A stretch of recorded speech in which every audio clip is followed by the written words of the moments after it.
belum di ini, Mbak Feby, belum dibuka unmute-nya, Oke, ya. sorry, ya. Iya. Ya, Sehat ya, Mbak? betul. Alhamdulillah, Masya Allah. Alhamdulillah. Terima kasih telah berkenan sharing di acara Sharing dan Caring hari ini. Mbak, kalau melihat kiprah Mbak Feby ini selaku ibu rumah tangga, tapi juga aktif loh berperan di masyarakat. Nah, alhamdulillah dalam kesempatan yang berbahagia ini, kita bersama-sama bertatap langsung dengan beliau, Mbak Feby. Iya. Mbak Feby bisa diceritain kapan ya terdiagnosa GCT. GCT itu apa sih? Setahu saya ya, saya tahunya cancer itu ya kayak saya ya, breast cancer, kemudian ada yang limfoma, ada juga yang cervix gitu, ada paru dan lain-lain ya. Ini saya baru dengar nih GCT itu apa nih gitu ya. Terus kemudian jelaskan juga dong riwayat perjalanan penyakit dan terapinya. Monggo Mbak Feby. Baik, terima kasih Mbak Silvana sayang, Masya Allah. Sebelum saya mengambil waktu untuk menjawab, saya minta diberi kesempatan terlebih dahulu untuk menyapa semua sahabat pilih yang telah bergabung di forum Sharing and Caring yang diadakan oleh Mia Syifa Cancer Care pada hari ini. Bismillahirrahmanirrahim. Assalamualaikum warahmatullahi wabarakatuh. Semoga sahabat pilih semua selalu dalam keadaan sehat walafiat dan selalu dalam sebaik-baiknya perlindungan Allah Subhanahu wa taala. Amin ya rabbal alamin. Perkenalkan, nama saya Gina Fabiola Basya Sahab. Saya lahir di Jakarta 28 Juni 1985. Usia saya saat ini 36 tahun dan seperti tadi yang jika sahabat bila sempat baca di slide tadi bahwa saya adalah seorang ibu rumah tangga dengan satu orang putri yang saat ini berusia 6 tahun dan saya seorang cancer survivor dengan status remission. Alhamdulillahirabbil alamin, senang sekali rasanya di hari Ahad yang baik ini Allah beri kita kesempatan untuk dapat bersilaturahim, berkumpul bersama. Walau tatap muka kita masih sebatas daring ya, memanfaatkan teknologi Zoom meeting ini karena qadarullah saat ini kita juga masih dalam situasi PPKM transisi. Alhamdulillah ala kulli hal. Sebelumnya saya juga mau mengucapkan terima kasih dulu kepada Mbak Dewi Nuraini dan Mbak Hadiah Khairiyah selaku ketua dan wakil ketua MCC yang sudah mengajak saya untuk bergabung dalam forum Sharing and Caring hari ini yang secara tidak langsung nih Mbak, jadi mewujudkan salah satu harapan saya untuk bisa bertemu dengan salah satu sosok yang menjadi inspirasi saya yaitu Umi Tri Handayani. Dan untuk kesempatan berharga ini sekali lagi saya ucapkan terima kasih. Jazakumullahu khairan katsiran. Semoga apa yang kemudian kita bagi di sini bisa memberikan manfaat kepada orang banyak. Tujuan baiknya juga tercapai, segala niat baiknya Allah catat dan insya Allah menjadi asbab amal jariah kita bersama. Amin. Alamin. Kembali ke pertanyaan Mbak Silva tadi, kapan saya terdiagnosa kanker? Saya terdiagnosa itu pada Januari 2016. Tapi untuk gejala sendiri atau rasa ketidaknyamanan ya di tubuh saya itu sebenarnya sudah dirasakan circa 2013-2014. Saya saat itu sering kali mengalami batuk kering, suara hilang, seakan tuh ada yang menekan dada dan pita suara saya. Lalu saya juga beberapa kali mengalami mual muntah hebat hingga kejang, kemudian nyeri berulang di seputar lokasi dada, leher, telinga. Dan pada 2015, saat itu kondisi saya sedang mengandung, keluhan-keluhan itu semakin terasa dan bisa dibilang saya menghadapi masa kehamilan yang cukup berat. Di mana sejak awal sampai akhir masa kehamilan itu saya hampir selalu bed rest karena kondisi tubuh yang lemah, tapi belum tahu apa penyebabnya. Lalu setelah melahirkan, itu gejala dan keluhan itu semakin menjadi, sehingga akhirnya kemudian di November 2015 itu muncul pembesaran di leher bawah sebelah kanan saya, yang kemudian saya dirujuk untuk USG dan CT scan. Lalu kemudian hingga akhirnya saya dibiopsi di RSCM pada Januari 2016 yang prosesnya dilakukan oleh Dr. Seva Wicaksono, SPP DKP, dan dari hasil biopsi tersebut dinyatakan bahwa saya mengidap kanker sel terminal mediastinum atau mediastinal germ cell tumor. Nah, jenis kanker yang saya idap sebelumnya saya disclaimer dulu ya Mbak ya. Saya di sini menjawab bukan sebagai dokter ahli, bukan juga sebagai pakar, tapi hanya sebagai orang awam. Seorang penyintas yang sedikit banyaknya informasi terkait penyakit saya ini saya dapatkan melalui konsultasi, pengalaman, dan hasil membaca dari jurnal kedokteran di googling di internet. Kesempurnaan hanya milik Allah. apabila ada kekurangan dalam penjelasan dan kata-kata saya, mohon agar dimaklumi dan dilupakan maaf besar-besarnya. Kembali ke jenis kanker yang saya idap, yaitu malignant mediastinal tumor, atau biar lebih mudah menyebutnya kita pakai bahasa Indonesianya, yaitu tumor sel germinal mediastinum ganas. Tumor sel germinal ini adalah jenis tumor yang lazim. Bisa mohon diperlihatkan mungkin slide-nya, Pak Sule. Tumor sel germinal ini adalah jenis tumor yang lazimnya terjadi di organ reproduksi, seperti testis jika terjadi pada wanita dan ovarium jika terjadi pada wanita. Sebelum saya jelaskan lebih jauh, mungkin ada baiknya saya jelaskan dulu apa itu sel germinal. Karena kalau tumor kan rata-rata semua di sini udah tahu ya pertumbuhan jaringan abnormal. Nah, germ cell atau sel germinal adalah suatu sel yang dihasilkan oleh gonad atau kelenjar organ reproduksi yang di testis pada laki-laki dan ovarium pada wanita. That's why tumor sel germinal yang tumbuh di organ reproduksi seperti di testis dan di ovarium itu disebut dengan tumor sel germinal gonad.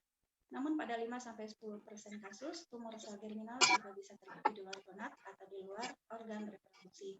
Dan ini disebut dengan tumor sel germinal ekstragonad. Ekstragonad itu artinya di luar gonad. Jadi tumor ini bisa bersifat jinak ataupun ganas. Kenapa bisa tumbuh di luar gonad? Dari referensi yang saya baca, bisa terjadi karena dua sebab. Satu, terjadi karena adanya penyebaran dari kanker testis dan kanker ovarium. Yang kedua, diperkirakan terjadi akibat kelainan yang terbentuk dari masa embryogenesis atau kelainan ini terbentuk pada saat saya masih masa pembentukan dan perkembangan di perkembangan embrio di kandungan ibu saya, di mana pada masa itu sel-sel muda germinal yang seharusnya bermukim di gonad pada perjalanannya justru ada yang bergerak dan menyasar ke bagian lain dari tubuh. Dan qadarullah pada kasus saya, sel tersebut tumbuh menyasar di mediastinum dan qadarullahnya lagi bersifat malignan atau ganas. Nah, untuk tahu mediastinum itu apa sih? Mungkin teman-teman di sini masih ada yang belum tahu ya letaknya di mana. Mediastinum itu adalah area atau ruang yang cukup besar di antara paru-paru, di mana pada lokasi itu terdapat jantung, tenggorokan atau trakea, pipa makanan atau kerongkongan, pembuluh darah utama, dan kelenjar getah bening yang mengelilingi jantung. Seperti itulah kira-kira ya untuk penjelasan mengenai apa itu malignant germ cell tumor ekstragonad. Kemudian tadi riwayat perjalanan penyakit ya Mbak Sil ya? Iya, iya Mbak. Oke, gambar yang terlihat di sini ada ini yang namanya mediastinum ya. Lokasinya mediastinum itu di sini ya. Lalu untuk riwayat perjalanan penyakit dan terapinya, saya menjalankan kemoterapi sebanyak 10 siklus terhitung dimulai dari Maret 2016 sampai dengan dimulai dari Maret 2016 sampai dengan siklus terakhir itu Maret 2017. Satu siklus itu 5 hari kemo dengan interval per 3 minggu. Kenapa kemonya baru bulan Maret? Jadi saat itu saya sempat anfal sehingga diharuskan menjalani perawatan intensif sebelum mulai kemo. Jadi saya masuk rumah sakit itu 11 Februari dan pulang 11 Maret, pas sebulan. Dan setelah terdiagnosa pada bulan Januari 2016 itu, saya dirujuk ke Dr. Andika Rahman SPPDK Home, dan melalui beliau saya juga dirujuk ke Dr. Ignatius Wuryantoro SPBTKV atau spesial bedah toraks dan kardiovaskular. Karena saat itu saya juga diagendakan untuk operasi pengangkatan tumor dengan dokter bedah toraks, namun karena saat itu ukuran tumor masih besar, maka target pertama yang akan dilakukan oleh dokter Kahom adalah mengecilkan dahulu ukuran tumor dengan 3-4 kali kemo, tergantung bagaimana nanti respon sel kanker di tubuh saya pada pemberian obat itu.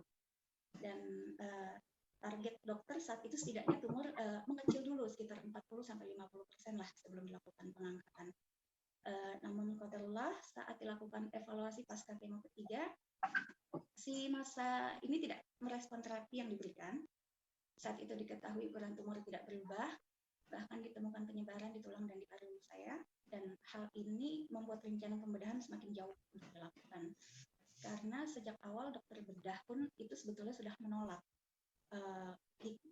untuk melakukan tindakan operasi atau pengangkatan jika terjadi penyebaran. Jadi dari awal itu Mbak Feby, ya, Mbak maaf, suaranya kurang besar Mbak, kurang jelas. Oke, sebentar ya. Agak ini Mbak, agak dibesarin suaranya Mbak. Mbak Feby ini orangnya halus, jadi suaranya juga halus. Nah, sudah terdengar jelas Mbak? Oke. Ya jelas Mbak. Oke, sebentar. Jadi ketika itu memang Dokter Wuryanto itu memang sejak awal sudah berpesan bahwa jika sampai terjadi penyebaran, maka masih Mbak tidak mau melakukan masih ya. Oke, ya. Maaf ya.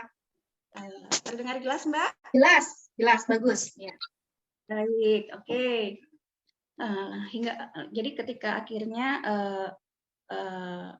dinyatakan regimen yang sebelumnya itu tumor saya tidak bereaksi dengan baik, kemudian protokol dirubah Mbak. Jadi protokol dirubah, ada penambahan obat atau regimen, dan qadarullahnya lagi, obat yang diharapkan mampu menjadi booster untuk kondisi kanker ini justru menyebabkan saya alergi hebat. Saya sesak napas hebat, sekejur tubuh itu seperti terbakar, seperti habis dicambuk-cambuk dengan cambuk panas, sehingga pemberian obat tersebut pun terpaksa dihentikan, dan itu adalah kasus pertama yang mereka hadapi di mana ada pasien kemo yang alergi dengan regimen ini. Nama regimennya itu bleomycin, mungkin teman-teman pejuang di sini ada yang pernah dapat obat tersebut, pernah merasakan, dan dengan adanya kejadian tersebut, kemudian Dokter Kahum memutuskan untuk mengganti lagi protokol obat, mengganti dan menambahkan beberapa regimen yang saat itu menurut saya yang lemah ini, obat-obatan tersebut memiliki efek samping yang amat sangat berat. Jika yang sebelumnya pun saya tuh sudah merasa berat efeknya ya. Nah, regimen yang kali ini tuh 2-3 kali lebih berat dan lebih menyiksa. Bukan hanya mual muntah hebat, tapi tubuh saya juga sangat-sangat kesakitan. Sekujur tubuh saya serasa seperti disetrum secara cepat dan berpindah-pindah. Saya juga saat itu sampai kesulitan berjalan, kemampuan pendengaran juga berkurang, lalu juga berkali-kali mengalami trombositopenia berat, hingga mohon maaf saya sampai kencing darah juga saat itu. Nah, sampai ada keinginan untuk menyerah saat itu. Saya sempat meminta suami dan meminta ke Dokter Kahum agar pengobatan dihentikan saja, karena saya sudah nggak kuat sebenarnya saat itu. Tapi alhamdulillah saat itu dukungan semangat dan kasih sayang dari keluarga dan orang-orang terdekat, alhamdulillah juga dengan ada nasihat-nasihat dari guru-guru mampu menguatkan saya untuk tidak menyerah dan mau terus berjuang. Sampai akhirnya saya bisa merampungkan rangkaian kemo hingga selesai, dan setelah merampungkan 10 siklus kemo tersebut, selama setahun itu Dokter Kahum lalu mengistirahatkan saya dulu selama 2 bulan. Kemudian Mei 2015 dilakukan evaluasi, dan hasil dari evaluasi CT scan tersebut memperlihatkan bahwa massa tumor saya mengecil hingga 89%. Awalnya dokter hanya berharap setidaknya ini tumornya mengecil 50-40 atau 50 atau 40% saja. Tapi dengan kuasa Allah si tumor ini akhirnya dapat mengecil hingga 80%. Dan ini benar-benar melebihi ekspektasi dari Dokter Kahum. Dan berdasarkan hasil tersebut, akhirnya Dokter Kahum saya merasa optimis. Jadi beliau optimis untuk saya tidak melakukan operasi pengangkatan. Kemudian sebagai langkah terapi selanjutnya, untuk menghilangkan sisa tumor yang masih bercokol di media skin saya, Dokter Andika merujuk saya untuk radioterapi. Dan radioterapi atau radiasi ini didosiskan sebanyak 28 kali mulai dari bulan Juli sampai dengan Agustus 2017. Dan qadarullah, ternyata sisa tumor yang 11% itu tidak merespon terapi radiasi sebagaimana yang diharapkan. Hasil evaluasi menunjukkan kalau tumor saya itu tidak hilang dan tidak pula mengecil, nggak membesar juga. Hasilnya STQA atau status quo ad antem atau sama seperti sebelumnya. Kemudian dari situ Dokter Kahum saya mengambil keputusan untuk mengistirahatkan tubuh saya kembali dari berbagai faktor dari psikologi saya. Saya saat itu trauma sekali dengan pengobatan. Nah, kemudian beliau juga merencanakan jika memang terjadi pembesaran, maka di 2018 saya harus siap untuk melakukan kemo besar kembali. Dan alhamdulillah di evaluasi berikutnya, hasil CT scan masih menunjukkan hasil STKA atau sama seperti sebelumnya, di mana ukuran massa tumor masih tetap sama seperti hasil terakhir, walau memang sebagian masih terlihat tidak berbatas tegas. Namun karena ukurannya tidak bertambah besar, maka tidak dilakukan tindakan lanjutan apapun selain sekedar kontrol dan evaluasi rutin per 6 bulan hingga saat ini. Kemudian karena adanya penyempitan vena cava superior disertai kolateralisasi vaskular di dinding dada saya dan juga adanya infiltrat nodular dan ground glass opacity di paru-paru, maka di 2018 itu saya lebih banyak menghabiskan waktu untuk bolak-balik ke poli jantung dan pengobatan paru. Selebihnya dengan atas izin Allah, si sel caca ini bisa dibilang masih bubuk manis sampai sekarang. Dan dengan izin Allah saya bisa survive sampai hari ini dan insya Allah bisa terus sehat sampai hari-hari mendatang. Amin. Amin, amin ya Rabbal Alamin. Wah, Masya Allah, merinding banget. Luar biasa. Kita tuh kalau melihat cerita orang lain itu jatuhnya jadi kita mikir kita nggak ada apa-apanya. Kalau misalnya cuma kita doang gitu ya, memang meratapi terus jadi luar biasa Mbak Febi. Ya, kita itu pejuang Mbak, setiap kita pejuang di zona pertempuran kita masing-masing ya. Sepakat. Mbak Febi bagaimana sih menjalani ikhtiar dengan semangat dan support system seperti apa? Jadi maksudnya gini loh.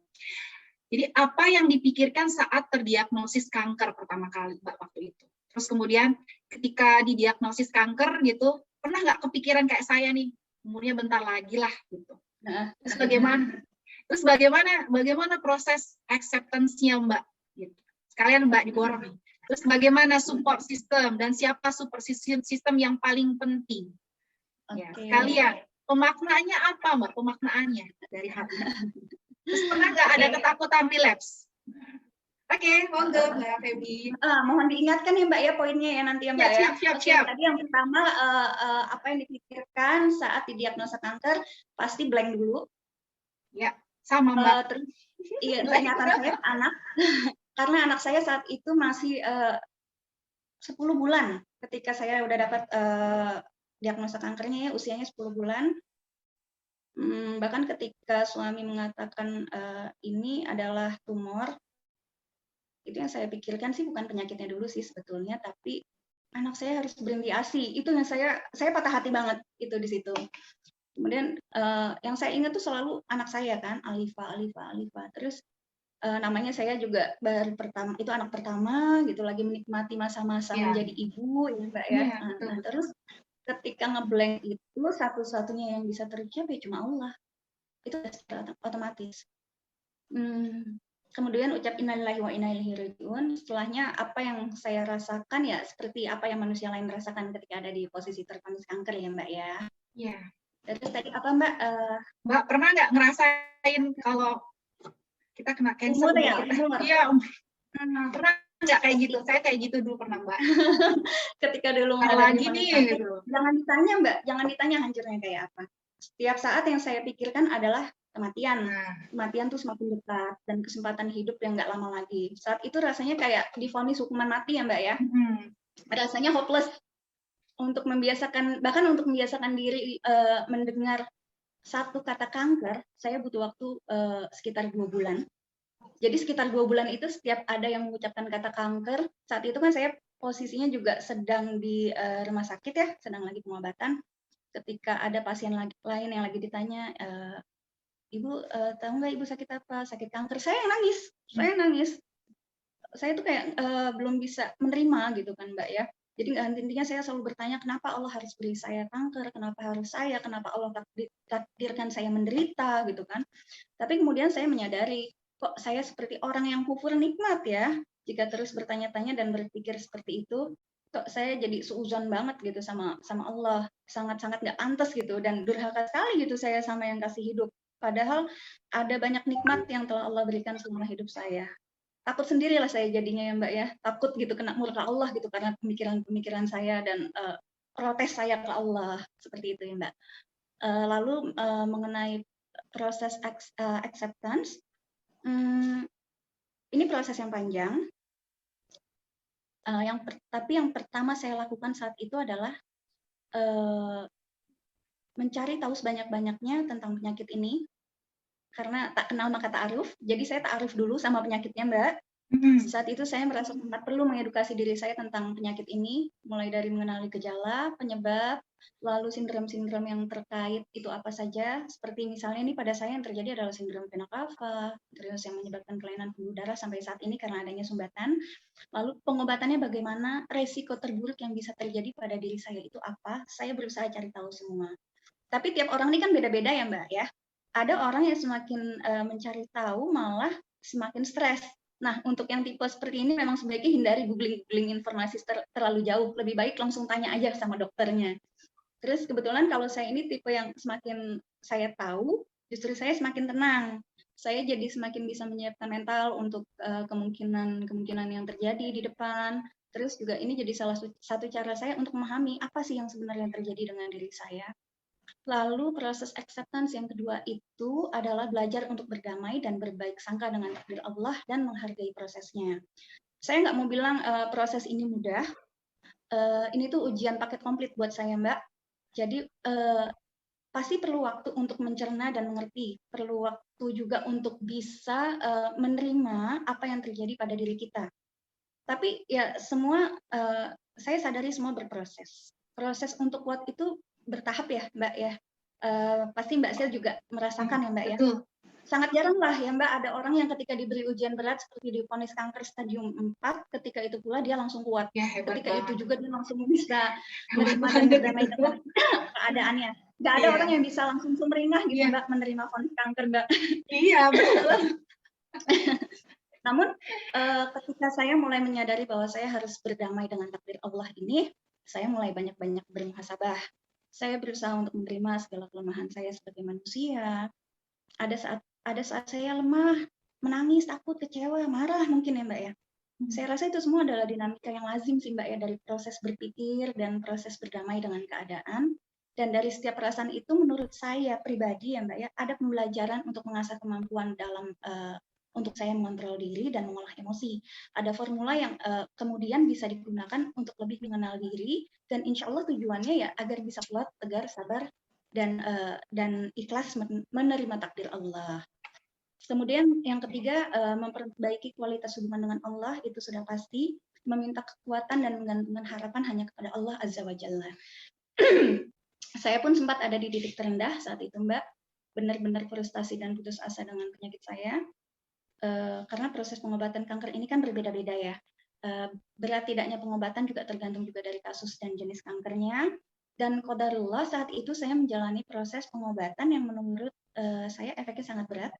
Dan bagi saya ya itu sangat berat. Dan bagi saya saat itu sangat menyakitkan. Rasanya itu saya mau menyerah. Saya seperti diracuni pelan-pelan gitu. Saya udah merasa muak. Istilahnya saya udah merasa muak, saya lelah untuk menjalani setiap prosesnya. Dan pernah juga sekali waktu saat menyambangi dokter hemato saya untuk kontrol, saya menangis sejadi-jadinya di depan beliau. Saya mohon agar proses kemo yang masih beberapa siklus lagi dihentikan saja. Karena saya nggak tahan lagi dengan rasa sakitnya. Fisik dan mental saya benar-benar disiksa. Pertahanan iman diserang habis-habisan. Saat itu saya katakan kepada dokter hemato, saya rasa sakit ini tuh sudah nggak masuk akal bagi saya. Saya nyaris kehilangan akal sehat sampai saya takut jika saya sampai kehilangan iman. Karena saat itu saya sampai kesulitan untuk sholat. Ya bahkan saya sampai kesulitan untuk menyebut nama Allah. Saya takut mati dalam keadaan itu Mbak. Ya gitu. Jadi saya sampai bilang tolong sudahi saja dok. Saya sudah nggak sanggup. Saya takut. Suasana di ruangan tuh sempat terasa canggung saat itu. Dokter hemato saya sampai tidak berani melihat ke arah saya. Sampai ketika kami sudah mau keluar di depan pintu, beliau menjabat suami saya sambil bilang, beliau mohon maaf atas proses menyakitkan yang harus saya lalui, namun beliau pun menyesalkan gitu kenyataan bahwa tidak ada obat lain gitu yang bisa diberikan atau yang lebih ringan. Nah saat itu kembali saya menyadari gitu bahwa harapan saya memang hanya Allah, harapan saya untuk mohon kekuatan hanya Allah gitu. Kemudian yang keempat ini adalah meminta nasihat sebanyak-banyaknya dari orang soleh. Jadi salah satu upaya saya untuk kuat dan tegar menghadapi ujian dari Allah, salah satunya adalah dengan meminta nasihat. Saya suka dinasihati Mbak, Bahkan saya suka minta dinasihati ketika dalam kondisi lemah. Saya suka bilang sama suami, tolong nasihati ibu, atau tolong ibu mau ketemu dengan ustadz siapa, ibu lagi butuh nasihat. Itu pasti.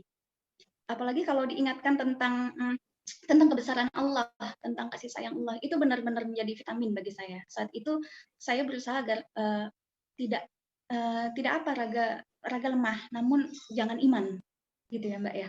Terus nasihat itu tuh benar-benar membuat saya tenang, membuat saya kuat, gitu. Seringkali juga saya mengkopas kalimat dan nasihat bijak dari artikel-artikel di internet yang saya baca, untuk kemudian saya simpan. Gunanya apa ya? Untuk saya jadikan pengingat dikala diri mulai lelah, mulai lemah, mulai lelah ya Mbak ya, ingin menyerah seperti itu. Dan silakan juga di follow ya medsosnya Mbak Feby ya. Insya Allah. Ada satu kalimat yang sempat saya kutip dari sebuah link dan masih saya simpan. Tulisannya bagus sekali menurut saya. Jadilah muslim yang pandai mengambil hikmah. Allah sebaik-baiknya perencana, maka yakinilah bahwa apapun itu selalu ada hikmah di balik rencana Allah. Saya berobat dengan BPJS ya Mbak ya, di RSCM. Kemudian juga setiap kali saya ke RSCM itu, saya banyak disadarkan dengan pemandangan-pemandangan di sekeliling saya. Betapa banyaknya hamba-hamba Allah lainnya yang juga tengah berjuang dengan keadaan yang mungkin lebih berat dari saya gitu kan. Makanya saya selalu menganggap kunjungan ke RSCM itu bagaikan wisata rohani juga buat saya. Benar-benar menjadi momentum untuk menumbuhkan hati dan menyadarkan diri bahwa kita harus lebih banyak bersyukur dengan apapun keadaan kita. Dan dari semua proses tersebut tadi, akhirnya saya mulai mensugesti diri bahwa saya harus berani. Jadi setiap harinya itu Mbak, saya sugesti diri saya untuk menyiapkan diri, untuk berani menjalani hari demi hari, menit demi menit dari perjalanan penyakit saya. Hadapi dan jalani, itu sih Mbak ya kuncinya. Karena saat itu mau mundur pun kita nggak bisa. Mau menolak takdir juga nggak mungkin. Mau menyangkal keadaan juga percuma, tetap terjadi gitu, tetap kita rasakan. Jadi kita cuma bisa step forward aja kan ya, hadapi apapun yang harus dihadapi. Dan bekalnya saat itu juga satu, selalu ingat Allah, biar ketika kita tersesat dengan alam pikiran kita yang lagi putus asa dan lagi lemah-lemahnya, di mana setan tuh lagi leluasa sekali untuk merusak akal sehat dan iman kita. Dan jadi ya selarut-larutnya kita dengan keadaan, tapi kita tahu dan kita ingat gitu kemana dan kepada siapa kita harus menggantungkan segala urusan hidup kita. Dan di dalam kelemahan saya saat itu, saya hanya meyakini bahwa Allah yang Maha Kuat, dan andai tanpa kekuatan dari Allah pun saya pasti sudah kalah dari jauh-jauh hari. Dan ketika itu doa yang saya panjatkan saat itu bukan lagi meminta kesembuhan, melainkan saya memohon diberi kekuatan dan keikhlasan untuk menghadapi apapun yang sudah menjadi kehendaknya Allah, memasrahkan kepada Allah apapun yang Ia kehendaki sebagai pemilik jiwa saya. Alhamdulillah, kemudian saya sampai pada di titik di mana saya menyadari bahwa mengalahkan kanker itu bukan tentang sembuh atau tidak sembuhnya penyakit ini, tetapi tentang bagaimana kita dapat menerima ujian ini dengan tetap tawakal, ilah, dan ridho apapun hasilnya. Lalu tadi apa ya Mbak Sil? Mohon maaf. Ada ketakutan relapse nggak Mbak? Ketakutan relapse. Kalau ketakutan relapse sih itu mungkin lebih di awal-awal ya Mbak ya. Kalau sekarang kekhawatiran itu ya pasti ada. Tapi saat ini saya sudah pada fase belajar menerima apapun yang nantinya menjadi kehendak Allah. Dan saat ini pun kanker saya belum clean. Tumor di mediastinum saya masih tersisa beberapa sentimeter, di mana sebagian berbatas tegas dan sebagian tidak berbatas tegas. Dan hasil evaluasi terakhir qadarullah menunjukkan adanya sedikit pembesaran. Ya, tapi nggak apa-apa gitu. Alhamdulillah Allah beri ketenangan, insya Allah, dan alhamdulillah tidak ada lagi ketakutan. Saat ini saya milih untuk nggak risau gitu Mbak ya. Saya milih untuk berdamai dan move on dari bayang-bayang ketakutan. Karena saya tahu saya tahu penyakit saya ini apa, lalu resikonya apa. Saya tahu resiko relapse itu ada, dan saat ini saya milih untuk menerima semua itu insya Allah. Nah, semoga tidak melemah lagi ya Mbak ya. Lalu tadi ada support system ya Mbak ya? Iya. Mbak Feb, thank you ya, itu keren-keren banget semuanya udah dibagi sama kita semua ya. Gimana Bapak Ibu setuju ya? karena faktor durasi pengennya sih panjang banget, pengen ngobrol sama Mbak Feby, namun again karena faktor baik ya. saya akhiri sesi dengan permintaan sekiranya berkenan Mbak Feby sebagai survivor GCT untuk memberikan semangat kepada teman-teman yang sedang berjuang dalam pengobatan. Aku kepada Mbak Feby. Semangat untuk teman-teman, buat teman-teman yang saat ini tengah berjuang, jangan menyerah pastinya dan jangan patah semangat. Tetap ikhtiar untuk kesehatannya dan selalu berprasangka baik terhadap ketetapan Allah. Karena ujian sakit bukanlah azab, sebagaimana sehat belum tentu rahmat. Ujian sakit bukan berarti Allah sedang menjauh dari kita, sebagaimana sehat tidak selalu membuat seseorang dekat dengan Allah. Syafakunallah syifaan la yuwadiru ba'dahu saqaman. Kalian hebat, kalian keren, keep fight. Oke, menarik sekali pemaparan dari Mbak Feby. Boleh beri tepuk tangan sekali lagi kepada Mbak Feby, Bapak Ibu. Terima kasih. Luar biasa ya Mbak Feby. Terima kasih banyak Mbak Feby. Sama-sama Mbak Sil.